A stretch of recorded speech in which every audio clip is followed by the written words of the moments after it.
Hello everyone, मैं कविता स्वागत करती हूँ आप सभी का टीचर्स फैक्ट्री चैनल पर। देखिए, सीटेट बेस जिसने भी ज्वाइन नहीं किया है वो कर सकते हैं।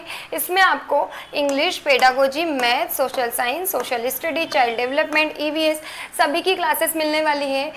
Video download facility, previous year question with solution, सभी सब्जेक्ट के रिकॉर्डेड लेक्चर, लाइव लेक्चर और अनलिमिटेड टाइम आप क्लास देख सकते हैं। ये सारी फैसिलिटीज़ आपको इसमें मिलने वाली है, तो आप इसे ज्वाइन कर सकते हैं। और अधिक जानकारी के लिए कॉन्टैक्ट नंबर शो हो रहे हैं स्क्रीन पर, उस पर कॉल करके आप ले सकते हैं इससे रिलेटेड।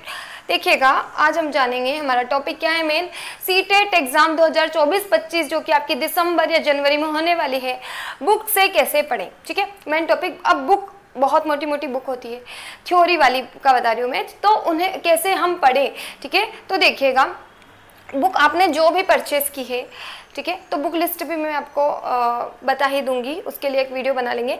तो देखिए, इसमें क्या करना है, बुक को आपको कैसे पढ़ना है ये हम जानेंगे। अब बुक आपकी होती है बहुत मोटी, उसको पढ़ना तो है आपको। जब आप पढ़ेंगे और जो भी उसमें इम्पोर्टेंट चीज़ें आपको लगे, तो उन चीज़ों को आप हाईलाइट ज़रूर कीजिएगा, क्योंकि हम ये गलतियाँ कर देते हैं कि चीज़ों को हाईलाइट नहीं करते हैं और फिर बाद में मतलब फिर हमें रिविज़न के टाइम प्रॉब्लम आती है।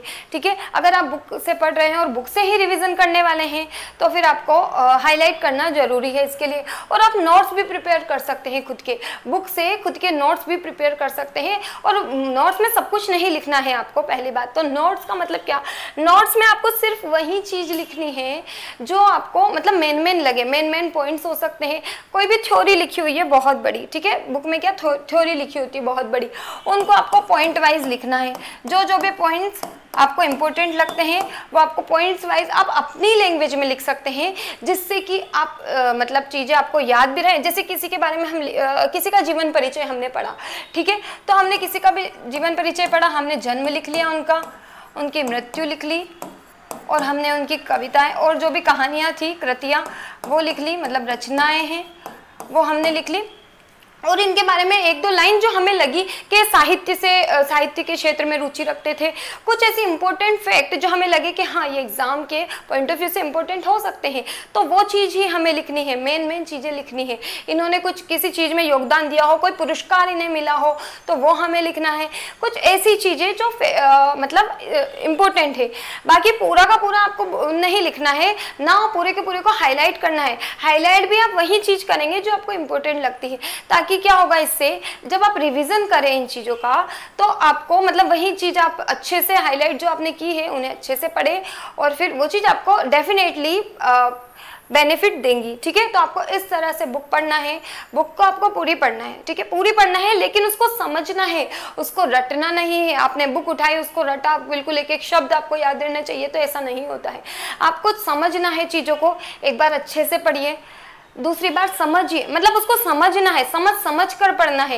एक जो भी आपने पेज पढ़ा है उसको एक बार पढ़िए, अच्छे से रीड किया, समझ में नहीं आया, एक और बार अच्छे से समझिए, समझ कर पढ़िए, और फिर आप आगे बढ़िए। ठीक है, उसको रटना नहीं है कि आपको एक मतलब पॉइंट टू पॉइंट एक एक चीज़ याद रहनी चाहिए। रटना नहीं है, सिर्फ हमें समझना है, क्योंकि हमें पता है पेपर कैसा आता है आपका।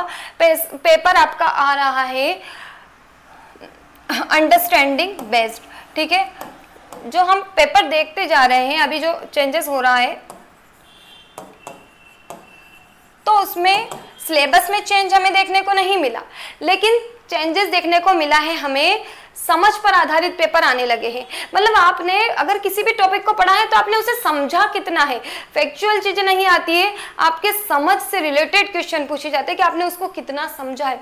तो आपको अपना अंडरस्टैंडिंग लेवल बढ़ाना है और चीज़ों को अच्छे से, जो भी टॉपिक पढ़ा है उसे अच्छे से समझना है, तभी आप ये एग्ज़ाम क्वालिफाई कर पाएंगे।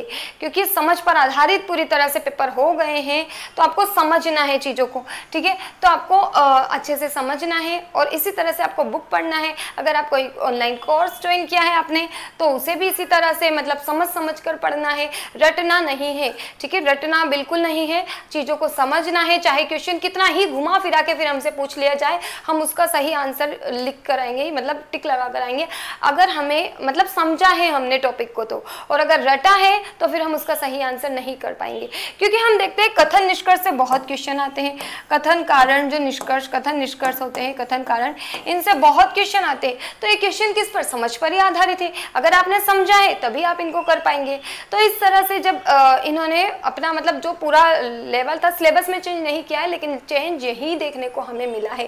पहले फैक्चुअल चीज़ें आती थी, अब आ रही है कॉन्सेप्चुअल। ठीक है, तो आपको ध्यान रखना है, और जिसने भी अभी तैयारी स्टार्ट नहीं की है वो जल्द से जल्द कर दीजिएगा, और हमारा बैच भी ज्वाइन कर सकते हैं। Thank you so much all of you. ज़्यादा से ज़्यादा वीडियो को लाइक कीजिए, शेयर कीजिए, चैनल को सब्सक्राइब जरूर कर लीजिएगा। Thank you very much.